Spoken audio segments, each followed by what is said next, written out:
पूर्णमदः पूर्णमिदं पूर्णात् पूर्णमुदच्यते पूर्णस्य पूर्णमादाय पूर्णमेवावशिष्यते। ॐ शान्ति शान्ति शान्तिः। हरिः ॐ। श्री गुरुभ्यो नमः। हरिः ॐ। मंत्र नंबर 17। वायुरनिलममृतमथेदम्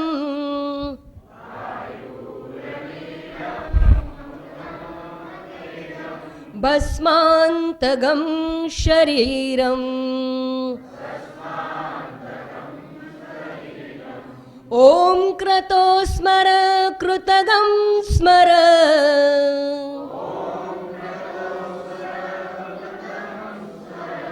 क्रतो स्मर कृतगं स्मर।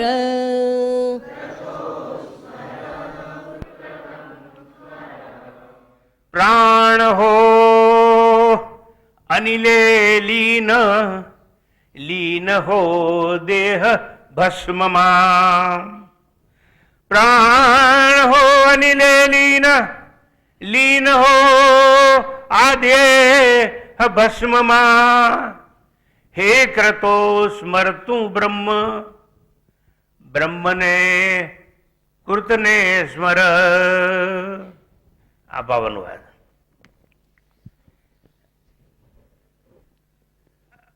વાયુ અનિલમ અમૃતમ અથ ઇદમ. તમારા માટે સંધિ છૂટી કરી આલું છું. વાયુ અનિલમ અમૃતમ ઇદમ ભસ્માંતમ શરીરમ ઓમ ક્રતો સ્મર કૃતમ સ્મર ક્રતો સ્મર કૃતમ સ્મર. હવે આ બધું ઉપનિષદ પતી ગયું. હવે ક્યાં છે એટલે અથ એટલે જો વાયુ અનિલમ અમૃતમ થે દમ એવું લખ્યું છે. ઇદમ અથ એટલે હવે મારા. ઉપનિષદ શું કહે છે ઋષિ? હવે મારા પ્રાણ सूक्ष्म देह जीव घटाकाश के चिदाभास आ बधा पर्याय शब्दों है. हवे मारा प्राण वायु એટલે વ્યષ્ટિ પ્રાણ. વ્યષ્ટિ પ્રાણ એટલે શરીર સૂક્ષ્મ શરીર છે આપણું. એમાં વ્યષ્ટિ સૂક્ષ્મ દેહ છે. આપણે આગળ ભણી ગયા છીએ કે આપણે 3 શરીર હોય. સ્થૂળ શરીર આજે દેખાય છે આંખે તે. सूक्ष्म शरीर आंखें देखातुं नहीं. फॉर एग्जाम्पल प्राण श्वास लईए ते अने उच्छ्वास काढीए ते आंखें देखाय नहीं पण श्वासनी क्रिया चाल्या करती होय. आ सूक्ष्म शरीर. मन देखाय नहीं पण काम कर्या करे. बुद्धि देखाय नहीं काम कर्या करे. अहंकार देखाय नहीं काम कर्या करे. एने सूक्ष्म शरीर કહેવામાં આવે. સૂક્ષ્મ શરીર એટલે વ્યષ્ટિ એટલે હું. એટલે વ્યષ્ટિ પ્રાણ એટલે સૂક્ષ્મ શરીરના મારા પ્રાણ સમષ્ટિ વાયુમાં મળી જાય. જેમ આપણે આ દેહ છે ને એવું આખા જગતનો પણ એક દેહ છે. આખું જગત બ્રહ્માંડ છે પણ એ દેહ છે. Each and every names and forms are nothing but creation created by Lord Almighty, who is known as Almighty and All-Knower. ટૂંકમાં એક વસ્તુ સ્પષ્ટ થવી જોઈએ આપણને કે વ્યષ્ટિના પ્રાણ સમષ્ટિ પ્રાણમાં મળી જાય. હું શ્વાસ લઉં છું ને બહાર કાઢું છું, વ્યષ્ટિની વાત છે. એવી રીતે આકાશમાં પણ આ તોફાન આવે છે, સુનામી આવે છે, પવનનો પહાડને તોડીને ફેંકી દે છે, એ સમષ્ટિ પ્રાણ કહેવાય. આ સમષ્ટિ પ્રાણ એટલે શું? જેના પર આગળ જગતનો આધાર છે. એ ના હોય તો તમે જીવી ના શકો. અને એ ના હોય તો આ સૃષ્ટિ છે એનું સંચાલન પણ થઈ શકે નહીં. અર્થાત અથ વાયુ એટલે પ્રાણ સૂક્ષ્મ શરીર, મારું વ્યષ્ટિ એટલે પ્રાણ સમષ્ટિમાં વાયુમાં મળી જાય. અનિલમ સમષ્ટિ વાયુ, સર્વાત્મક વાયુરૂપી જે બ્રહ્માંડનું સમષ્ટિ શરીર છે, સૂક્ષ્મ શરીર એમાં મળી જાય. વ્યષ્ટિ સૂક્ષ્મ શરીર સમષ્ટિ સૂક્ષ્મ શરીરમાં એટલે હિરણ્ય ગર્ભમાં મળી જાય. અમૃતમ સૂત્રાત્મામાં મળી જાય. સૂત્રાત્મા એટલે આત્મા. આ જેટલા જેટલા ભૂચર ખેચર જળચર જેટલા જેટલા શરીરો છે, બધા શરીરો એક દોરામાંથી પરોવાયેલા છે. દોરો એટલે આત્મા, જેને સૂત્રાત્મા કહેવામાં આવે છે. એટલે સૂત્રાત્મામાં ભળી જાય. કયા? આ જે રમણ મગન છગન પશુ પક્ષી પાણીમાં રહેનારા છે તે ભૂચર ખેચર જળચર આ બધું એમાં મળી જાય. અમૃતમ એટલે સૂત્રાત્મામાં મળી જાય, હિરણ્ય ગર્ભમાં મળી જાય, જેથી કરીને હું હિરણ્ય ગર્ભ સાથે ઐક્ય અનુભવી શકું. સમષ્ટિ સૂક્ષ્મ દેહે ભળે એટલે ઐક્ય અનુભવે. ઇદમ શરીરમ, ઇદમ એટલે આ, અને શરીર એટલે પંચમહાભૂતમાંથી બન્યું છે તે. આ શરીર ઇદમ શરીરમ સ્થૂળ શરીર છે. ભસ્માંતમ ઓમ, ભસ્મીભૂત થઈ જાય અને ઓમની અંદર મળી જાય. તમારી ઈચ્છા નહીં હોય તો થવાનું છે, પણ પ્રાર્થના શું છે એ યાદ રાખવાનું. ઇદમ શરીરમ ભસ્માંતમ ઓમ, ભસ્મીભૂત થઈ જાય. સ્થૂળ કાર્ય એના કારણમાં લીન થઈ જાય. એટલે કાર્ય છે એ કારણમાં લીન થઈ જાય. લીમડો એ કાર્ય એના લીંબોડીમાં લીન થઈ જાય. વડલો ટેટામાં લીન થઈ જાય. આ તમારું શરીર છે એ વીર્યમાં લીન થઈ જાય. એટલે કાર્ય કારણમાં લીન થઈ જાય. સ્થૂળ કાર્ય તેના કારણમાં લીન થાય. મારો દેહ અંતિમ આહુતિ બની જાય. આ દેહ છે ને એ આહુતિ બની જાય. અગ્નિ સંસ્કાર થાય. પંચમહાભૂતનો દેહ પંચમહાભૂતમાં મળી જાય. હવે જુઓ, દરેક તમે અગ્નિ સાથેની કોઈ પણ ક્રિયા કરો, તમારા હાથમાં જવો હોય, મંત્ર બોલીને સ્વાહા, ઘી હોય સ્વાહા સ્વાહા કરો છો ને, એમ એ તાકાત તમારામાં આવવી જોઈએ કે અંત સમયે આ શરીર છે એની આહુતિ હું આપી દઉં અને કહી દઉં સ્વાહા. એટલે આ શરીર છે સ્થૂળ શરીર એ સૂક્ષ્મ શરીરના કારણ શરીરમાં એક થઈ જાય. સ્થૂળ કાર્ય તેના કારણમાં લીન થાય. મારો દેહ અંતિમ આહુતિ બની જાય. અગ્નિ સંસ્કાર, પંચમહાભૂતનો દેહ પંચમહાભૂતમાં પાછો મળી જાય. આ તમારું શરીર શેમાંથી બન્યું છે? પંચમહાભૂતમાંથી. એટલે કાંઈ ગણાવો તો મને હોશિયાર થઈ ગયા. નંબર 1 વાયુ, પૃથ્વી, બોલો, જળ, બરોબર. તો આમાંથી શરીર જન્મેલું એટલે પંચમહાભૂત કહેવામાં આવે છે. એટલે આ પંચમહાભૂતમાંથી જે જન્મેલું છે એ દેહ એ કાર્ય કારણ છે જે એની અંદર મળી જાય.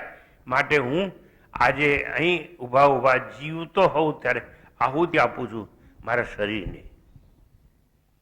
જો ઉપનિષદની કેટલી મહાન વાત છે, પણ લોકો સમજતા નથી. યજ્ઞો કરે, કયો યજ્ઞ? આ કર્યો, પીળો કર્યો, પોતાની પ્રતિષ્ઠા માટે યજ્ઞો કરાવે અને ચોખા નખાવે, જવ નખાવે, તલ નખાવે, ઘી નખાવે. પણ એ બધું તો પ્રતિકાત્મક છે. તમને એટલી અક્કલ પડે ને છેલ્લે કે આ શરીરને પણ જીવતા કહી શકું કે સ્વાહા, એટલે આખું પંચમહાભૂતનું શરીર પંચમહાભૂતમાં મળી જાય અને બ્રહ્મ સાથે હું ઐક્ય અનુભવી શકું. આવી મોટી પ્રાર્થના છે. એટલે તમે સજાગ હોવા જોઈએ. મરતી વખતે બેહોશ નહીં હોવા જોઈએ. પણ એવું ક્યારે બને? એવું ત્યારે જ બને કે જીવનભર તમે પ્રભુનું નામ સ્મરણ કર્યું હોય તો છેલ્લે પ્રભુ યાદ આવે, નહીતર વસિયતનામું યાદ આવે, છોકરા યાદ આવે, બૈરી યાદ આવે. તું ચિંતા ના કરીશ હો, બધું મેં તારા નામે જ કર્યું છે, ઘર વર બધું. બૈરી યાદ આવે. એટલે આ યાદ કોને આવે? શરીરને આહુતિ આપી દેવાની, એવું કે જેને જીવનભર પ્રભુનું સ્મરણ કર્યું હોય. એટલે કહ્યું ઓમ. ઓમ કરતો એટલે હે કરતો એટલે મન. હે મન, સ્મરણ કર. તું સ્મરણ કર. કોનું સ્મરણ કરવાનું કહે છે? સ્મરણ કરતો સ્મર કૃતમ સ્મર, એટલે કરેલા કર્મનું, શુભ કર્મનું સ્મરણ કર. તે કોઈ સારું કામ કર્યું છે જીવનમાં મરતા પહેલા? તો યાદ કર. હા, આ માદો હતો અને મેં સેવા કરી હતી. મારો બાપ માદો હતો અને હું અમેરિકા હતો અને બોલાવતો હતો, એ મને પણ જઈ શકતો નહોતો.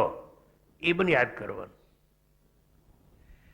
મોટા ભાગના આધુનિક જમાનાના બાળકો પિતાના કે માતાના મરણ વખતે હાજર રહેતા નથી, કારણ કે એ લોકોને લક્ષ્મીમાં રસ હોય. અને મા બાપે પણ, જો બાળકો હોય એને પણ દુઃખ છે, નથી હોતા એને દુઃખ છે. છેલ્લી વખતે એ લોકો આવી ના શકે અને તમારે એનું મોડું જોવું હોય એટલે તમે યાદ કરતા હો, એટલે બાળકની વાસના મનમાં રહી ગઈ હોય. એટલે બીજા જન્મે પણ તમે ગ્રસ્ત જ બનો અને ગ્રસ્તમાં જ તમારો જન્મ થાય અને બીજા બાળકો થાય. કેમ? વાસના અધૂરી રહી ગઈ છે માટે.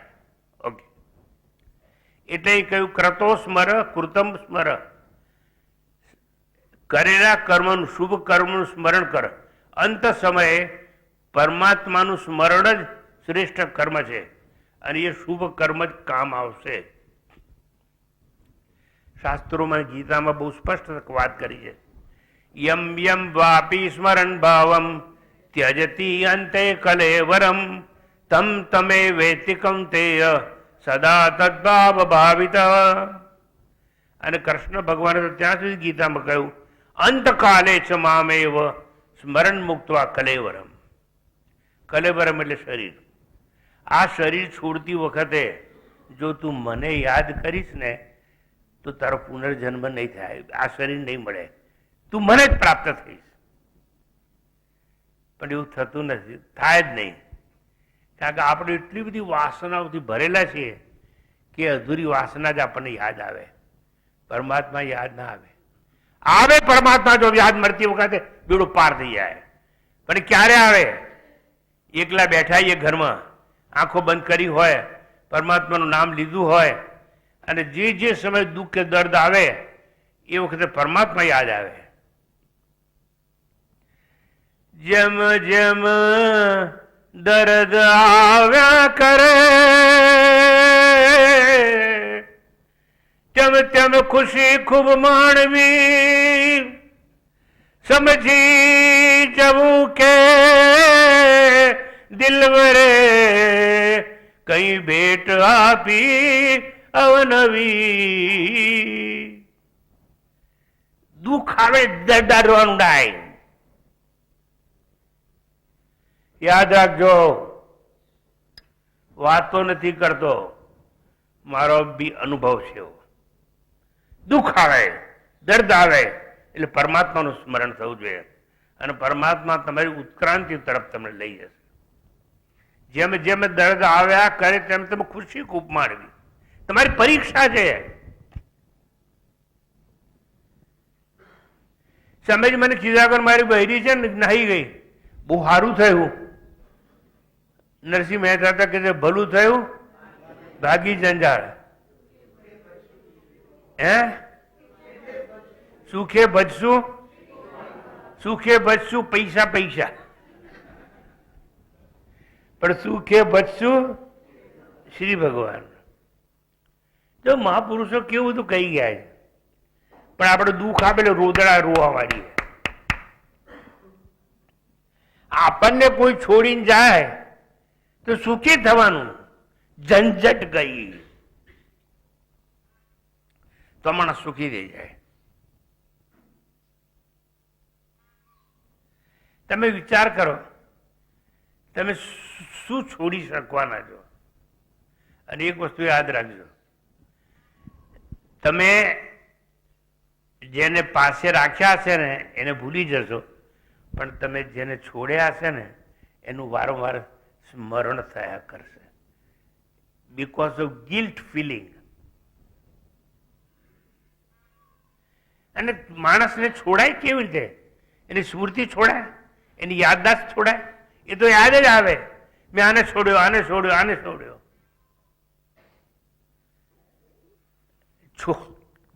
છોડવું એ દર્દનું પ્રતીક છે, પતિ પત્નીની કે સ્નેહીજનોની નહીં.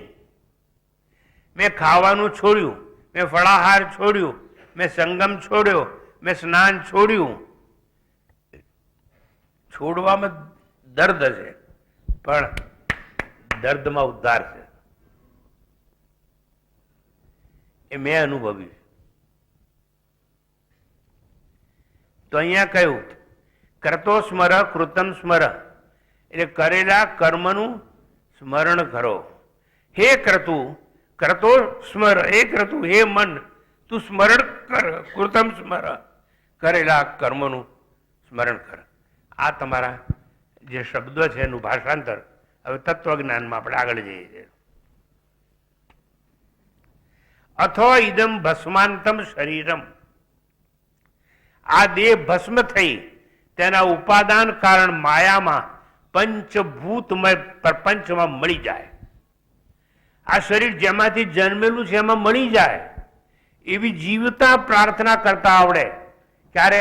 ઉપનિષદ ભણ્યા હોત તો, ગીતા વાંચી હોય તો, શાસ્ત્રનો સંગ કર્યો હોય તો, શ્રવણ કર્યું હોય તો, અંતે કોઈ ગુરુ કર્યો હોય તો. કેટલાક ને તો હું જ મારો ગુરુ, મારે બધી ગુરુ ગુરુ હું. અને ગુરુ શું ગાય?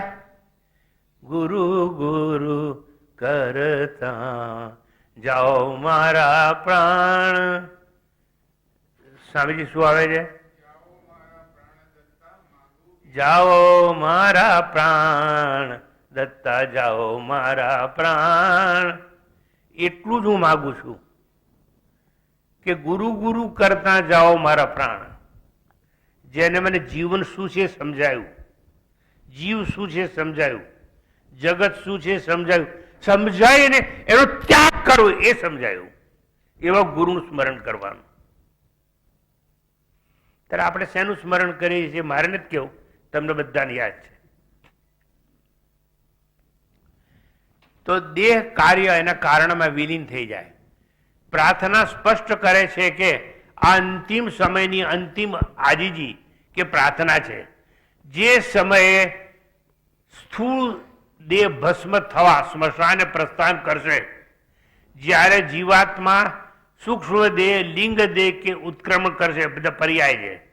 ઉત્ક્રમણ કરી નવા દેહના સંક્રમણ માટે ગર્ભમાં ઉતરાણ કરશે, ત્યારે ઓમ મનઃસ્મર એટલે કરતો સ્મર ગર્ભમાં ઉતરાણ કરશે. ત્યારે જેની અવિદ્યા ગ્રંથિ ભેદાઈ ગઈ હશે, એટલે અજ્ઞાન ચાલ્યું ગયું હશે, એને શું થશે? વિદ્યતે હૃદય ગ્રંથિ છિદ્યંતે સર્વ સંશયા.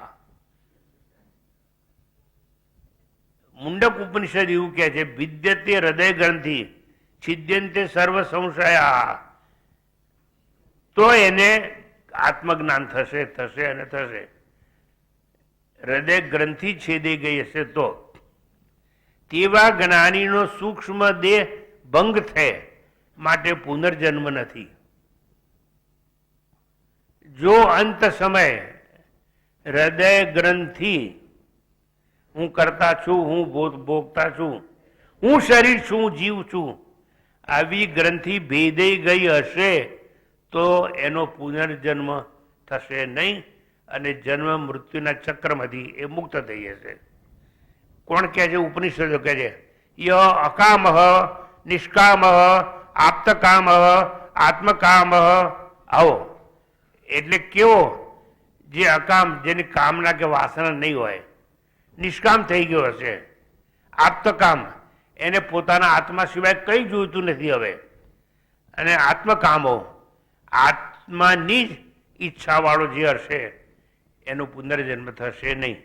છેલ્લી વખતે આવો વિચાર હોય તો આવો વિચાર કરી અને આહુતિ આપી દેવાની. એ પંચમહાભૂતના દેહ છે, હું પંચમહાભૂતને અર્પણ કરું છું. ઓમ કરીને એની આહુતિ આપી દેવાની.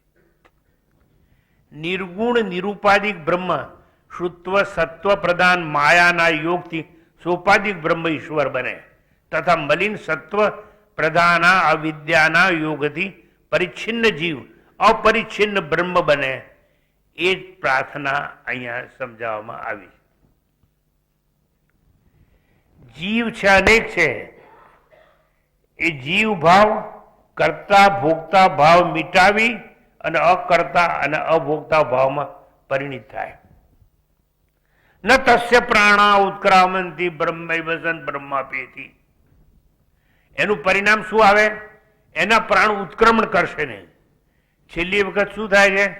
મરતી વખતે આપણા પ્રાણ ઉત્ક્રમણ કરે છે અને જેવા જેવા કર્મ કર્યા હોય, પુણ્ય કે પાપ, એવી એવી યોનિઓમાં, એવી માના ગર્ભમાં પ્રવેશ કરે છે. જેનું ઉત્ક્રમણ થાય એનું સંક્રમણ થાય. કરતા કર્મનો અનુભવ, ફળેલી અપેક્ષા, નિવૃત્તિ, આ બધું જ આપણે સમજવાનું છે. અને આ બધું જીવ ભાવમાં આવે, વ્યષ્ટિ ભાવમાં આવે. એની આહુતિ આપી છે. અને જો એ આહુતિ આપી શકાય તમે વાસના શૂન્ય બની શકો અને માત્ર આત્મેચ્છા જ હોવી જોઈએ. છેલ્લી વખતે આ રહી ગયું અને મળવાનું. આ વેચાતું ઘર લીધું, બધું કર્યું, પણ છેલ્લે સહી કરવાની રહી ગઈ. આ વસિયતનામામાં સહી કરવાની રહી ગઈ. આ દવા ક્યાંક ભૂલી ગયો તો ભૂલી ગઈ છે, નામ નથી આવતું. આવું બધું નહીં, પણ અંત સમયે વાસના શૂન્ય અને માત્ર આત્માની જ ઈચ્છા હોવી જોઈએ. એટલે ન તસ્ય પ્રાણા ઉત્ક્રામંતી બ્રહ્મૈવ સન બ્રહ્માપ્યેતિ.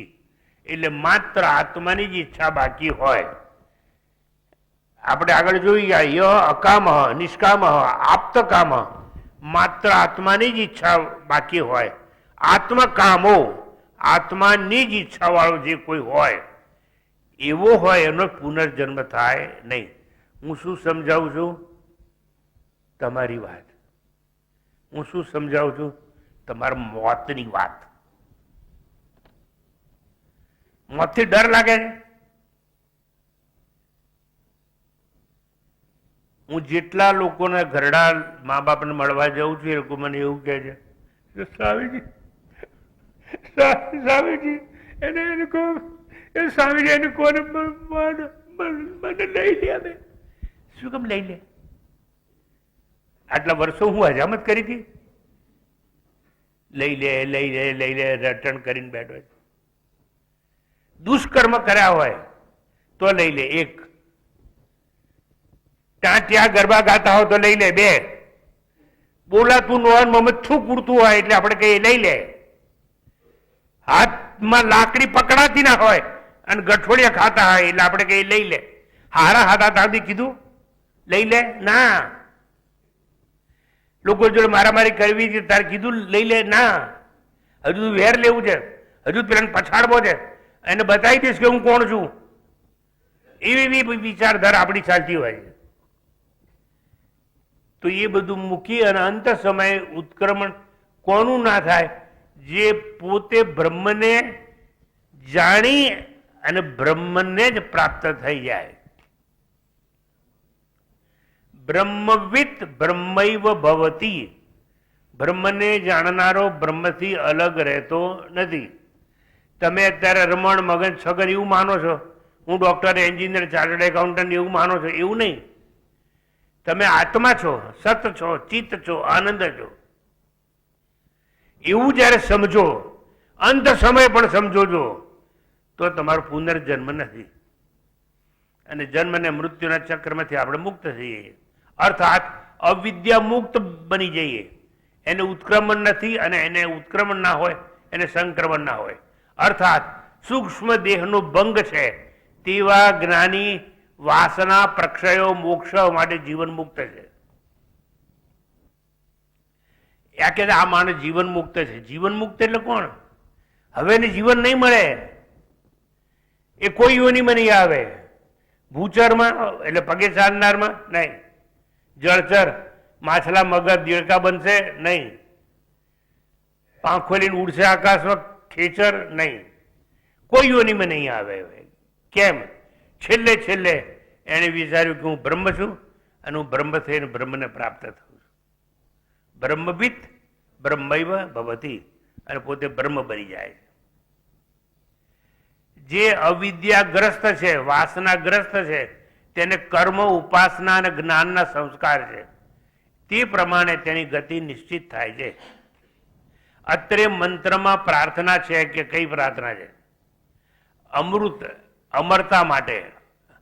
વાયુ અનિલમ અમૃતમ. વાયુ અર્થાત પ્રાણવાયુ જે ઉત્ક્રમણ કરે છે એ પ્રાણ તે જ લિંગ દેહનું ઉપલક્ષણ છે. અર્થાત લિંગ દેહ કે સૂક્ષ્મ શરીર કે પ્રાણ સૂત્રાત્મા સાથે ઐક્ય સાધી સમષ્ટિ સાથે ઐક્ય સાથે અમૃતત્વને પ્રાપ્ત થાય. આ અમૃત તત્વ કર્મોપાસના સાધ્ય છે, જ્ઞાનામૃત સિદ્ધ અમૃત નહીં. છેલ્લી વખતે જો તમે આવી રીતે પરમાત્માનું સ્મરણ કરતા કરતા દેહ છોડશો, ભલે જ્ઞાન ના થયું, સાક્ષાત્કાર ના થયો હોય તો અમરતા તો મળશે જ. પણ એ અમરતા કેવી છે? રિલેટિવલી ઇમોર્ટાલિટી જ્યારે કહેવાય. એટલે તમે પુનર્જન્મ તો નહીં થાય, પણ તમે સ્વર્ગમાં જશો, હજારો વર્ષો સુધી ત્યાં રહેશો, અને જ્યારે આખી પૃથ્વીનો પ્રલય થશે ત્યારે બ્રહ્માજી નવી સૃષ્ટિ જ્યારે રચશે ત્યારે તમે પાછા આવશો. એટલે આવા લાખો વર્ષો સુધી તમારે ત્યાં રહેવાનું, અને જન્મ અને મૃત્યુના ચક્રમાંથી તમે મુક્ત થઈ જશો. ક્યારે? મોતના સમયે પરમાત્મા યાદ આવશે તો. એટલે અત્યારથી ઓમ નમઃ શિવાય, ઓમ નમઃ શિવાય. તમે જે ઈષ્ટદેવ હોય, શ્રી રામ રામાય નમઃ, શ્રી રામ રામાય નમઃ, તમે રામ માનતા હો તે. ઓમ શ્રી કૃષ્ણ શરણમ મમ, ઓમ શ્રી કૃષ્ણ શરણમ મમ. એટલે તમારે ઈષ્ટદેવ છે ને બીજ મંત્રો છે આ બધા, એનું સ્મરણ કરવું જોઈએ આપણે. અરે જીવન જીવતા ના આવડ્યું કઈ વાંધો નહીં, મોત તો સુધારી લો. તમારું મોત સુધરે એટલા માટે બૂમો પાડું છું. એટલે તમારું જીવન બગડેલું છે એમ મારે શું કામ એવું કહેવું પડે? તમારું જીવન જે હોય, પણ હું તો મોત સુધારવાની વાત કરું છું.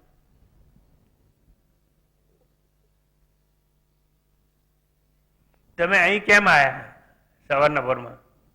સમય જંગલ શાંતિ છે, અહીં ઘોંઘાટ નથી. સમજે અહીંયા એકાંત છે. એકાંત અને શાંતિ ને ઓળખી શકે એ સાધક બની શકે.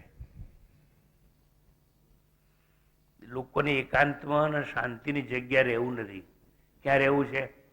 કારખાના હોય ત્યાં, દુકાનો હોય ત્યાં, હોટલ હોય ત્યાં, રોજ ખાવા જેવું ત્યાં. ઘરનું ખાવાનું રોજ નહીં. એટલે બહાર રખડવું છે, ભીડમાં જવું છે, અશાંતિમાં જવું છે, મોજશોખમાં જવું છે, કર્તામાં જવું છે, અને ભોગ ભોગવવા માટે જવું છે. એક પસંદ ના પડે બીજી. તો તમને છેલ્લી વખતે કેવી રીતે પરમાત્મા યાદ આવવાનો છે? ભોગ જ યાદ આવશે. તો અહીંયા બહુ સુંદર રીતે આપણને સમજાવવામાં આવ્યું છે કે આને ક્રમ મુક્તિ કહેવામાં આવે છે. કર્મ મુક્તિ એટલે ઉપાસકોનું અમૃત છે. એટલે પ્રલય પછી જ્યારે પુનઃ સૃષ્ટિ ઉત્પન્ન થાય ત્યારે તેવા સૌ ઉપાસકો જન્મ મરણ રૂપ સંસારમાં પ્રવેશ કરતા નથી. અને જ્યારે આખી પૃથ્વીનો પ્રલય થાય પછી જ એ લોકોનો જન્મ થાય છે.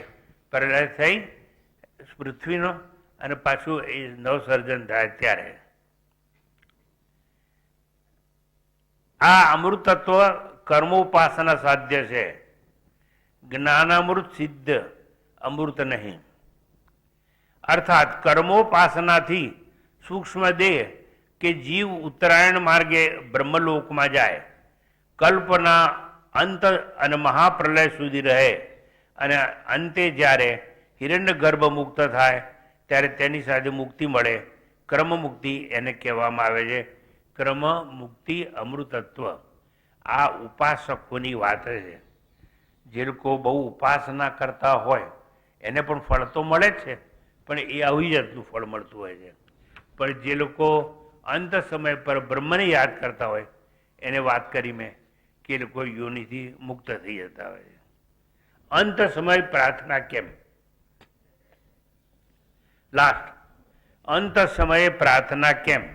સિદ્ધાંત છે કે અંત સમયે જે વિષયનું ચિંતન કરે છે, જે ભોગની કામના ઈચ્છે છે, તેવી ઈચ્છા જે યોનિમાં તૃપ્ત થાય ત્યાં તે જન્મે છે. છેલ્લી ઈચ્છા પૂરી. પેલી નાની, બીજા બધા આવી ગયા, મારું મોઢું જોવું છે, પણ એને અમેરિકાની ફ્લાઇટ મળતી નથી એટલે એ નહીં આવે. બાપુજી ધ્યાન રાખો ને, આવશે આવશે, એનું પ્લેન લેટ છે, એનું પ્લેન લેટ છે, એનું પ્લેન લેટ છે. પણ બાપા લેટ થવા માગતા નથી. એનું પ્લેન લેટ થઈ ગયું, બાપા લેટ થયા, ઉપડી ગયા. હવે એની ઈચ્છા શું રહી ગઈ? નાની છોકરીનું મોં જોવાની.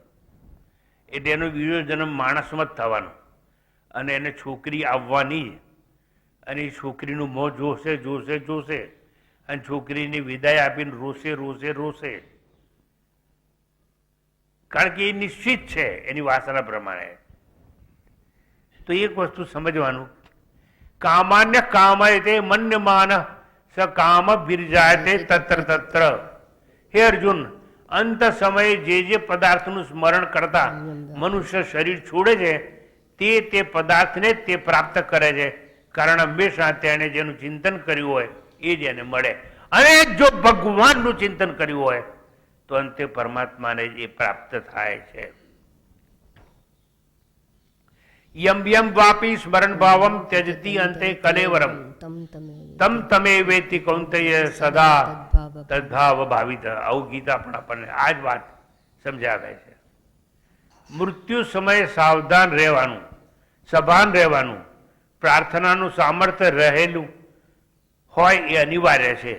જો મૃત્યુ સમયે સ્વરૂપ સ્મૃતિ થાય, પોતાના આત્મ સ્વરૂપની કે હું સત ચિત આનંદ સ્વરૂપ આત્મા છું એની વિસ્મૃતિ થઈ જાય, અવિદ્યા નિવૃત્ત ન થાય, પ્રાર્થના શક્ય ન હોય તો વિસ્મૃતિ જડ અવસ્થામાં ગતિ કરે.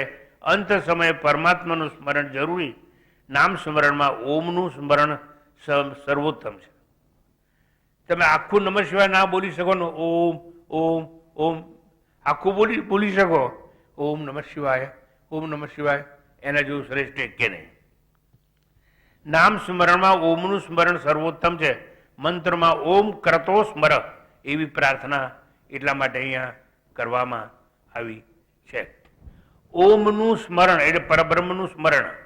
ઓમિતિ બ્રહ્મ નામ, ઓમ બ્રહ્મનું નામ છે. અંતે ઓમ સ્મરણથી ઓમનું સ્મરણ કરો તો શું થાય એ તમારા મોતની વાત તમને શીખવાડી દઉં છું.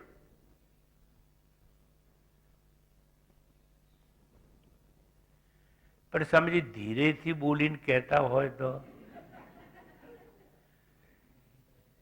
પણ હું મૂર્ખ છું, મને એવું લાગે છે કે તમે બધા બહેરા છો. આવું તો તમે કેટલી વાર સાંભળ્યું છે, પણ અમલમાં મૂકવા કોઈ દિવસ તૈયારી બતાવી નથી. એટલા માટે હું ઘાટા પાડું. અંત સમયે ઓમનું સ્મરણ કર્યું હોય તો નંબર 1 પ્રપંચથી તમે છૂટી જાઓ.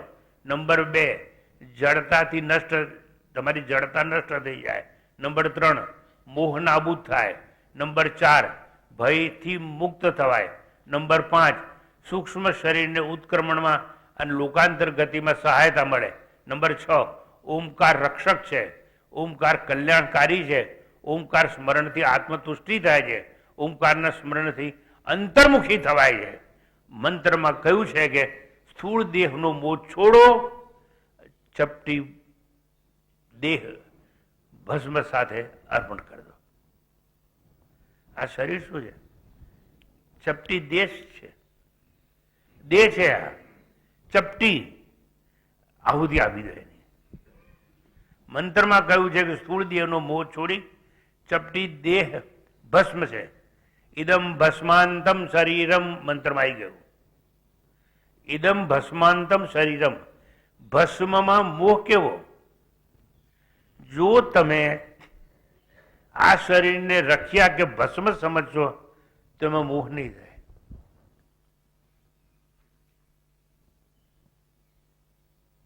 આ શરીર ભસ્મ નથી, આ મોહ નથી. આ તો રૂપ સુંદરી છે, આ તો ક્લિયોપેટ્રા છે, આ તો મારે પાસે જોઈએ, આને મારે આલિંગન કરવું છે. ગયા. આ ભસ્મ છે, એમાં તમે રગદોળાવશો. પણ સમજાવશે કોણ અને સમજશે કોણ? એટલે છેલ્લી વખતે જન્મ મૃત્યુના ચક્રમાં ફસાવાનું. ઇદમ ભસ્માંતમ શરીરમ. ભસ્મમાં મોહ કેવો? ભસ્મમાં મોહ નથી. મોહ નથી તો શોક નથી. શોક એટલે દુઃખ. દુઃખ એમાં છે કે જેના માટે મોહ હોય. સ્વામીજી, મારે એકલા રહેવાતું નથી. આખો દાડો મને એના જ વિચાર આ ભાવ કરે છે. એવું મેં શું કર્યું હતું તો આ છૂટાછેડા થઈ ગયા? એટલે તમે હવે એને યાદ કર કરો દુઃખમાં. સાંભળજો બરોબર. સ્થૂળ દેહનો મોહ છે અને મોહ છે.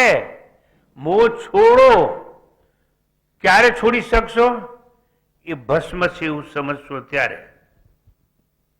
અથવા મારું ને એનું ઋણ આટલા વર્ષો હતું કયું? પેલા બધી કવિતાઓ બહુ સરસ સરસ આવતી. માતાજી યાદ કરાવજો. બાળ ઉભો શિશુ ભોળો, દયામય મંગળ મંદિર. દયામય મંગળ મંદિર ખોલો. મંગલ મંદિર ખોલો, દયામય મંગલ મંદિર ખોલો. દ્વાર ઉભો શિશુ ભોળો. હવે મને હું નિશાળમાં ભણતો હતા કવિતા, અને એવા શિક્ષકો હતા અત્યાર સુધી યાદ છે. મને 86 વર્ષ થયા છે. હવે ખલાસ. એ સાહિત્યકારો નું મગજ ખરાબ થઈ ગયું એટલે આ કવિતાઓ કાઢી નાખી લોકોએ. અને અત્યારે તમે જો ટીવી જોતા હોય, આખું રાષ્ટ્રગીત છે એને ભૂસવાની વાત ચાલી. એની મોટી ચર્ચા ચાલે છે પાર્લામેન્ટમાં, વંદે માતરમ પર. આ માં છે આપણી ધરતી, તો અનાજ આપે છે, એ આપણને ધવડાવે છે. હે? હા, માં ધવડાવે છે પૃથ્વી. હા, અરે ઘઉંનો દાણો હોય કે ચોખાનો, આમ દબાવો તો પેલા દૂધ જ નીકળશે. આ ચીકુ તોડો, દૂધ નીકળશે. આ ધરતી એટલે ધવડાવનાર. એના માટે આપણે રાષ્ટ્રગીત બનાવ્યું તો આ લોકોએ વિરોધ કર્યો અને પાર્લામેન્ટમાં મોટી ચર્ચા ચાલે છે. અને અમુક વસ્તુ નહેરુએ કાઢી નાખી.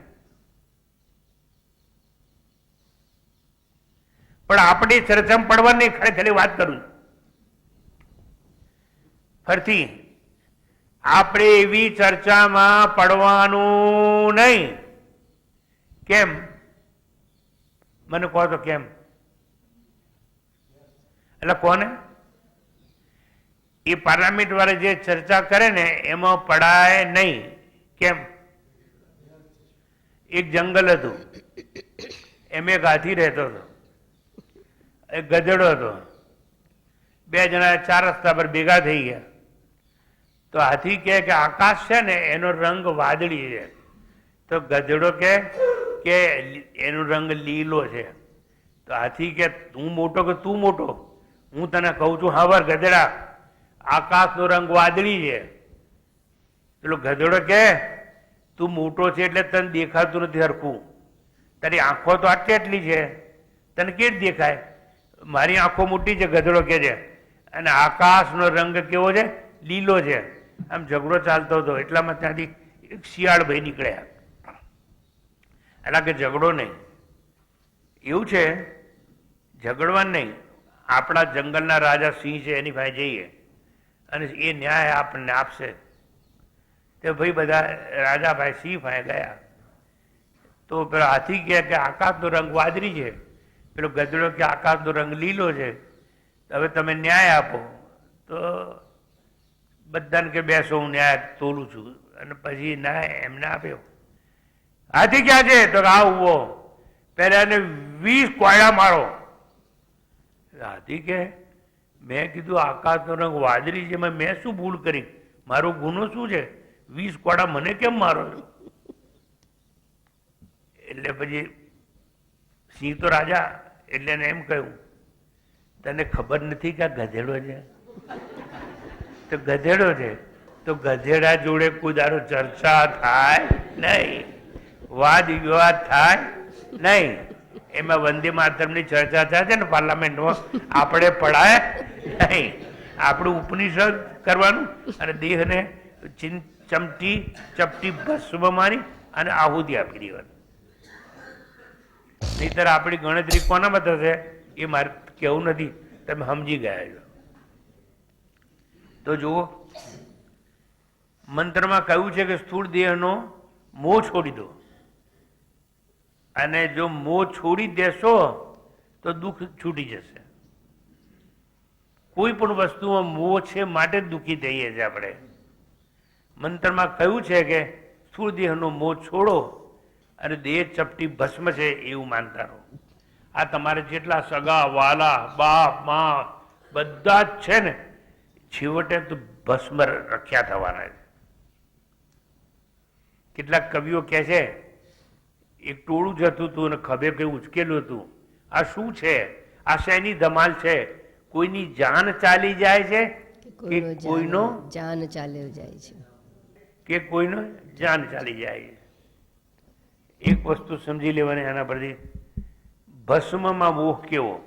ભસ્મમાં મોહ નથી તો શોક ક્યાં? બસ આ ધીસ ઇઝ ધ કન્ક્લુઝન. આ શરીરને જો તમે ભસ્મ માનશો તો છેલ્લી વખતે શોક હશે નહીં. ગુજરાતીઓ માટે એક સરસ દાખલો છે. ઘરમાં છોકરી જન્મે એટલે શરૂઆતમાં શું કરે?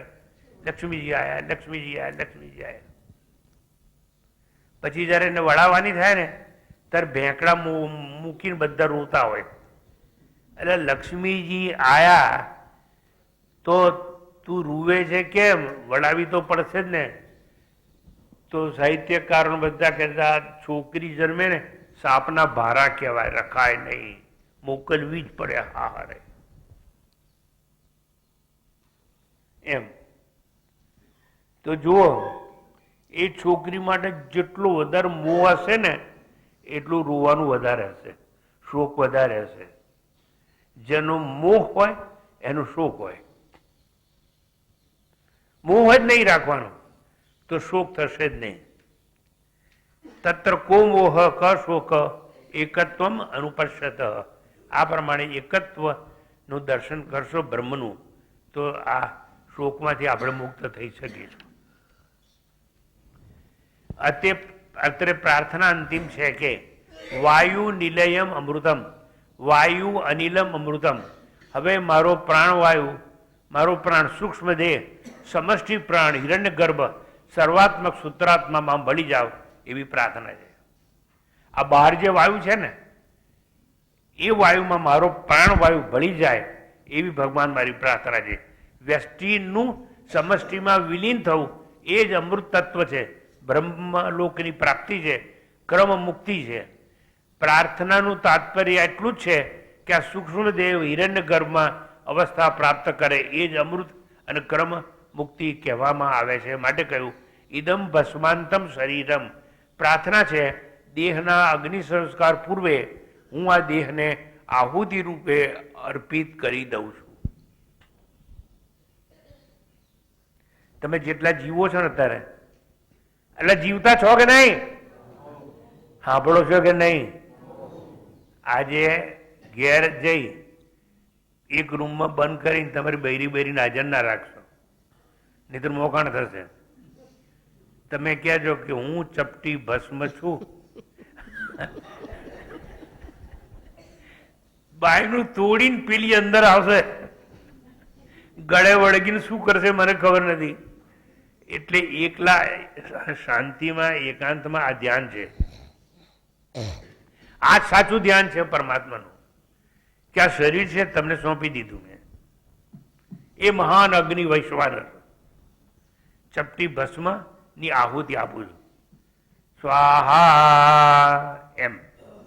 આ દેહ કાર્ય છે તેના પૂરા કારણમાં તદ્રુપ થવા ભેદ હવે ભસ્મ થાવ. ઓમ ક્રતો સ્મર કૃતમ સ્મર ક્રતો સ્મર કૃતમ સ્મર.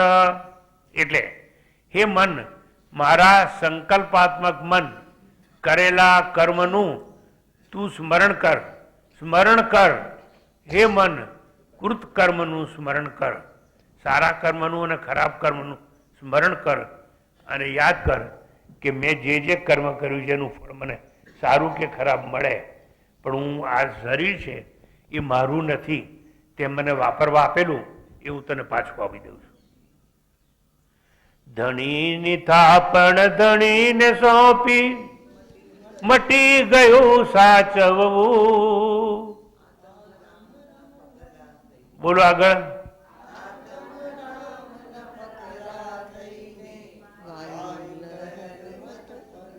આટલું યાદ છે ને?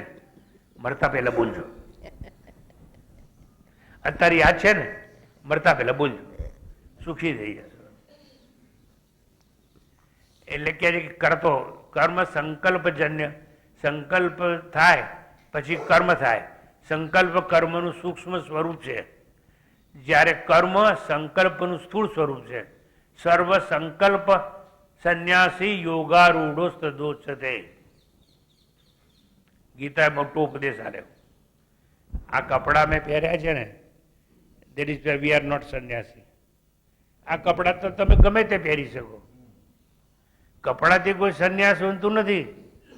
સંન્યાસી એટલે કોણ? આ કૃષ્ણ પરમાત્મા પોતાનું મુખથી બોલે છે. સર્વ સંકલ્પ સંન્યાસી યોગારૂઢ તદોચ્યતે. જેણે જીવનના તમામ સંકલ્પોનો ત્યાગ કર્યો છે, તમામ ભોગનો ત્યાગ કર્યો છે, તમામ વાસનાઓનો ત્યાગ કર્યો છે, એવો સર્વ સંકલ્પ સંન્યાસી યોગારૂઢો તદોચ્યતે. એને સંન્યાસી કહેવામાં આવે છે. સર્વ સંકલ્પ મનમાં જન્મે છે, માટે મનને પણ કરતો સંકલ્પ એવું કહેવામાં આવે છે. મનને અત્રે વિનંતી છે, સૂચન છે. કોને? મનને. કારણ બધું મનથી જ બન્યું. મનથી ચડે, મનથી પડે, મનથી બન્યું છે માનવી. આ બધું મનનું જ કારણ છે. તમે સુખી છો મનથી, દુઃખી છો મનથી. એટલે મન છે એ જ બંધનનું કારણ છે અને મનથી જ મોક્ષ છે. શું શું શ્લોક છે? મન એવ મનુષ્યાણામ કારણમ બંધ મોક્ષયો. તો હે મન એટલે હે કરતો, તું અંતે શુભ કર્મનું સ્મરણ કર. હે મન, તું કલ્યાણમયને સ્મર. હે મન, જેવી ભાવના કરીશ એવી ગતિ થશે. માટે હે મના, સંસારમાં ન જઈશ. હે મના, હે મન, ઉદ્ધવ ગતિ માટે સત્કર્મનું સ્મરણ કર. સત્કર્મના સ્મરણ માટે આ પુનરાવર્તન રૂપી પ્રાર્થના કહેવામાં આવે છે. આ ઈશાવાસ્ય ઉપનિષદના છેલ્લા બધા મંત્રો છે, એની આ પ્રાર્થનાઓ છે. તો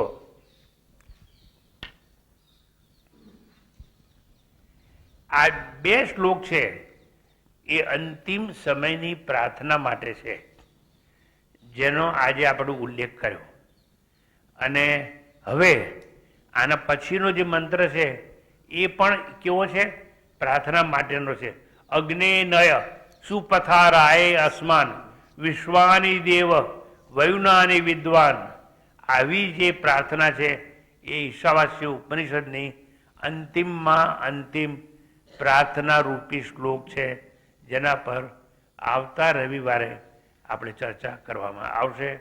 ત્યારબાદ ઈશાવાસ્ય ઉપનિષદની પૂર્ણાહુતિ થશે.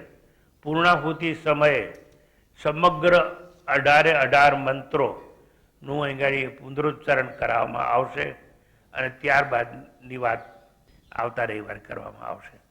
શાંતિ પાઠ. ઓમ પૂર્ણમદ પૂર્ણમિદં પૂર્ણાત પૂર્ણમુદચ્યતે પૂર્ણસ્ય પૂર્ણમાદાય પૂર્ણમેવાવશિષ્યતે. ઓમ શાંતિ શાંતિ શાંતિ. હરિ ઓમ. શ્રી ગુરુભ્યો નમઃ. હરિ ઓમ.